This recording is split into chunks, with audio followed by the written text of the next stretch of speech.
I know as a working women and as a housewife हम औरतों की routine बहुत ही टफ होती है।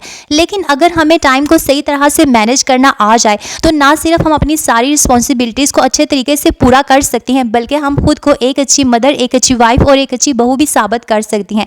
बेशक दूसरे लोग हमें अप्रिशिएट ना भी करें, लेकिन अपनी जिम्मेदारियों को अच्छे तरीके से निभाने से जो जहनी सेटिस्फैक्शन हमें मिलेगी ना, हमारे लिए वही इनफ होगी। तो आज के इस व्लॉग में मैं आपके साथ कुछ ऐसी टिप्स शेयर करूंगी जिनको फॉलो करने से आप अपनी रूटीन को बहुत इजीली मैनेज करेंगी और बहुत इजी बना सकेंगी। अस्सलाम वालेकुम my YouTube family, I hope कि आप बिल्कुल खैरियत के साथ होंगे। अल्हम्दुलिल्लाह से मैं भी बिल्कुल ठीक हूँ। तो सबसे पहले अपने दिन का आगाज़ अल्लाह पाक के बाबरकत नाम से करने के बाद मैं आ जाती हूँ किचन में, और किचन में आने के बाद मेरा सबसे पहला जो काम होता है वो मैंने chia seeds with lemon water empty stomach पीने होते हैं। उसके बाद मैं नाश्ता बनाना स्टार्ट कर देती हूँ। तो सबसे पहली चीज़ वो ये है कि हमने सुबह जल्दी उठना है, क्योंकि जब आप सुबह जल्दी उठते हैं, नमाज अदा करते हैं, अल्लाह ताला के नाम से अपने दिन का आगाज़ करते हैं, तो फिर आपके दिन में इतनी बरकत होती है कि आप इसका अंदाज़ा भी नहीं कर सकते। आपके सारे जो काम है वो भी ईजिली मैनेज हो जाते हैं। तो यहाँ पर मैं नाश्ता बनाना स्टार्ट हो जाती हूँ, और एक तरफ मैं चाय रखती हूँ, दूसरी तरफ मैं पराठे रखती हूँ। अगर मैंने एग्स बॉयल करने हो मैं थर्ड बर्नर यूज़ करती हूँ, और अगर मैंने एग्स फ्राई करने हो तो मैं उसी तवे पे एग्स जो है वो फ्राई कर देती हूँ। अब यहाँ पर नाश्ता जो है वो मैंने बना दिया था, और मैंने अपने हस्बैंड को भी दे दिया था, अपने बच्चों को भी दे दिया था, क्योंकि आज वो जल्दी उठ गए थे। तो मैंने सोचा कि जब तक बर्तन जो है वो फ्री नहीं होते तब तक मैं झाड़ू लगा देती हूँ। तो उसके बाद ना मेरा सफाइयों का काम शुरू होता है। लेकिन जब मेरी डेली रूटीन है, जब मैं स्कूल जाती हूँ ना, तो मैं सारे के सारे रूम साफ़ नहीं करती। जो बाहर का एरिया है ना हमारा टीवी लाउंज का, वो मैं लाजमी साफ़ करती हूँ, क्योंकि अगर किसी ने पीछे आना हुआ तो ज़ाहिर बात है वो टीवी लाउंज में ही आएगा, और जब मैं घर में उसे नहीं मिलूँगी तो उसके बाद वो अंदर तो नहीं आएंगे। अच्छा ये देखें, ये इस तरह ना दराज के से आप ऑर्डर कर सकती हैं। ये स्टिकी हुक्स ना बहुत ही ज़्यादा आपके लिए कन्वीनियंट रहती हैं। इससे ना आप अपने सारे क्लीनिंग टूल्स को अच्छी तरह से ऑर्गेनाइज़ कर सकती हैं। और यकीन करें, जब से इनको मैंने ऑर्गेनाइज़ किया ना, मेरे लिए बहुत आसानी हो गई। इससे पहले रियान और रहीना कभी इनको एक जगह फेंकते थे, कभी दूसरी जगह, और सम टाइम मुझे मिलते भी नहीं थे और बुरे लगते थे ना, कभी कहीं चीज़ पड़ी हो, कभी किसी वॉल के कॉर्नर में। तो इस तरह से जब आप चीज़ों को उनकी जगहों पर ऑर्गेनाइज़ करके रखती हैं, ना सिर्फ आपका यूज़ ईजी हो जाता है, बल्कि जो चीज़ें होती हैं वो आपको बहुत आसानी से और जल्दी से मिल जाती हैं, और आपका टाइम भी वेस्ट नहीं होता। तो टीवी लाउंज में लाजमी साफ़ करती हूँ। टीवी लाउंज साफ़ करने के बाद ना फिर वाशरूम मैंने वॉश करनी होती है, और वाशरूम वॉश करने के बाद सबके जो खाने के बर्तन थे वो फ्री हो गए थे, तो मैंने कहा लगे हाथों में बर्तनों को भी वॉश कर देती हूँ। अच्छा ये जो है ना, ये आजकल की मेरी रूटीन है जो मैं आपके साथ शेयर कर रही हूँ। जब मेरे बच्चे जो हैं उनको समर वेकेशंस हैं, तो अब मैं ना बर्तन वॉश करने के बाद मैंने खुद तैयार होना है और मैंने स्कूल चले जाना है। लेकिन जब बच्चों ने स्कूल जाना होता है फिर मेरी रूटीन चेंज हो जाती है। आपको जैसे कि मैंने पहले भी बताया हुआ है कि आपको पता है हमारी जो रूटीन है ना वो रोज़ एक जैसी नहीं रहती। रूटीन में फ्लक्चुएशन जो है वो आती जाती है, कभी कुछ हो जाता है, कभी कुछ हो जाता है।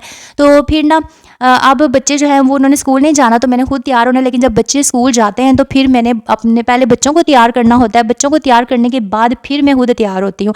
अच्छा यहाँ पर ना मैंने सोचा कि मैं सिंक को भी क्लीन कर लूँ, तो मैंने जो होममेड अपना क्लीनर बनाया था ना उसी को मैंने यहाँ पर डाला है, और इसके डालने से आपकी सिंक में शाइन आ जाती है।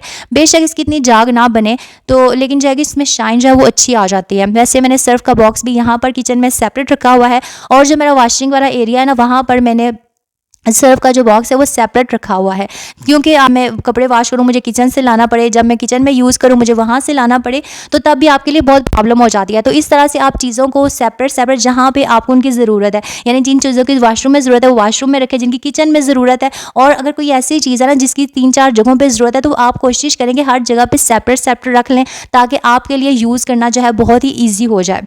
तो अब यहाँ पर ना मैंने जो अपना सिंक वो भी साफ़ कर लिया था, और उसके बाद ना मैं क्या करती हूँ कि जो मेरा चूल्हा होता है ना उसको भी मैं साफ़ कर लेती हूँ, और जो मेरा काउंटर टॉप होता है ना उसको भी साथ ही मैं साफ़ करके चली जाती हूँ। क्योंकि जब सुबह टाइम ना आपके बर्तन वॉश हो जाएं, आपका किचन बिल्कुल साफ़ हो जाए, जब आप स्कूल से थके हुए आते हैं और ज़ाहिर है आने के बाद आपने किचन में जाना होता है, तो अगर आपका किचन इस तरह से बिखरा होगा, आपके बर्तन पड़े होंगे, तो आप तो पहले थकी हुई आएंगी और ऊपर से आप ज़्यादा डिप्रेस हो जाएंगी। ये ना एक वीक पहले मेरे साथ भी ऐसे हो रहा था, जब गैस का जो टाइम था ना वो चेंज हो गया था। 7 बजे के बाद गैस आती थी। मैं क्या करती थी, नाश्ता फ़ौरन बना के मैं स्कूल चली जाती थी, वापस आके बर्तन वॉश करती थी, और यकीन करें मुझे बिल्कुल भी जहनी सुकून नहीं मिलता था जब मेरे सिंक में मेरे बर्तन गंदे पड़े होते थे। लेकिन इसमें गैस जो है उसकी वजह से मेरा टाइम मैनेज नहीं हो रहा था।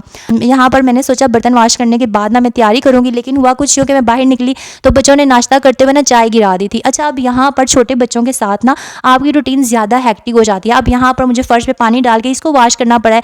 हालाँकि मैं ना स्कूल टाइमिंग में सुबह इसको वॉश नहीं करती। जब मतलब कि 1 वीक गुज़र जाए या मुझे रात को या संडे को टाइम ना मिले, तब मैंने जब फ़र्श वॉश करना हो तो फिर मैं क्या करती हूँ कि मैं कोशिश करती हूँ कि नाश्ता जो है ना वो बाहर से मंगवा लूँ, या फिर नाश्ते में जो है वो हम चाहे बिस्किट खा लें, चाहे रस्क खा लें, इस तरह, ताकि नाश्ता बनाने का जो मेरा टाइम है ना उसको मैं फ़र्श वॉश करने में कंज्यूम कर लेती हूँ। अच्छा, तैयार होने के लिए अंदर आई तो देखा जो मेरा बैग था ना उसका बटन जो है वो टूट गया था। अब मुझे यहाँ पर बैग भी चेंज करना था, और आपको पता है जब आपने स्कूल जाना हो, आपके पास टाइम जो है वो बहुत लिमिटेड हो, तो फिर आपको ना जल्दी में समझ नहीं आ रही होती। खैर मैंने जल्दी में बैग में से एक बैग उठाया, और अब वो सारी चीज़ें मैंने इसमें ट्रांसफ़र करनी है, पेंसिल मार्कर्स वगैरह। तो फिर मैंने कहा जल्दी से इसको ट्रांसफ़र करूँ, और यहाँ पर ना मैं अल्हम्दुलिल्लाह से तैयार हो गई हूँ स्कूल जाने के लिए।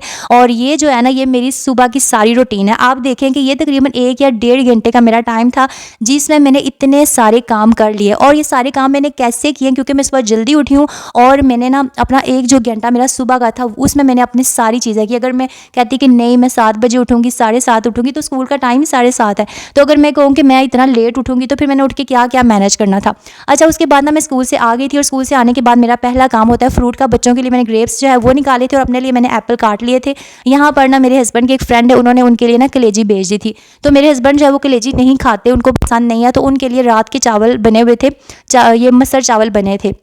अच्छा, मैं शुक्र अदा करती हूँ, कुछ हस्बैंड सब बहुत ही ना शुक्रिया होते हैं, और बहुत ही ना होते हैं कि रात के चावल बने हमने नहीं खाने, लेकिन ना हम लोग खा लेते हैं। अगर रात को मैंने मसर बनाए या चावल बनाए ना, तो हम उसको दिन में खा लेते हैं, यानी कि ये नहीं कि नहरा नहीं करते कि नहीं खाना। तो उनके लिए मैंने मसर चावल निकाले, और बच्चों के लिए और अपने लिए जो है वो मैंने कलेजी गर्म कर ली थी। और उसके बाद ना बच्चों को मैंने टीवी लगा कर दे दिया था, क्योंकि उसके बाद उन्होंने अकेडमी चले जाना था। और यहाँ पर मैंने सोचा कि मैं बच्चों के लिए इतनी देर में सवैयाँ बना लेती हूँ, क्योंकि साथ ही ना अब मेरे अपने अकेडमी के स्टूडेंट्स ने आ जाना था, और मैंने तैयार करके अपने बच्चों को अकेडमी भेज देना था, तो मुझे बिल्कुल टाइम नहीं मिलना था।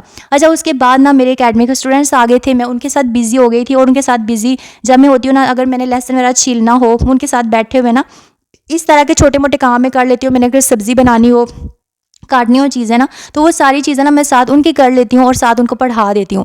तो आज मेरा प्रोग्राम था कि मैंने ना कढ़ी बनानी थी, और उसके लिए मैंने सारी चीज़ें वो रेडी कर ली थी। खैर मैं तो इस तरह से कढ़ी बनाती हूँ, जैसे आप सारे प्याज टमाटर वो सारी चीज़ें जो है उनको हल्का सा उनको ब्राउन करके उसके अंदर स्पाइसेस वगैरह डाल के, उसके बाद ना जो लस्सी होती है ना उसके अंदर मैं बेसन को डाल देती हूँ। बेसन को डालने के बाद अच्छी तरह से ना उसको मैं हल करती हूँ, और वो सारा जो मेरा तड़का बना होता है उसके अंदर ना मैं वो बेसन वाली लस्सी डाल देती हूँ। और उस टाइम जब मैं इसको डालती हूँ ना, तो स्टिल मैं चम्मच को हिलाती रहती हूँ, क्योंकि अगर आप इसको नहीं हिलाएंगे तो आपकी कड़ी में ना गुठलियाँ सी बनना शुरू हो जाएंगी, बिल्कुल भी अच्छी नहीं लगेगी। खैर जो पकौड़े होते हैं ना मैं घर नहीं बनाती, मैं हमेशा बाजार से मंगवाती हूँ इस तरह से। तो यहाँ पर ना मेरी कड़ी जो है बिल्कुल तैयार हो गई थी। आई होप आपको मेरा आज का व्लॉग अच्छा लगा होगा, और अगर आपको मेरी कोई बात अच्छी लगी, मेरी वीडियो अच्छी लगी, तो प्लीज़ लाइक और शेयर कर दीजिएगा। अल्लाह हाफिज़।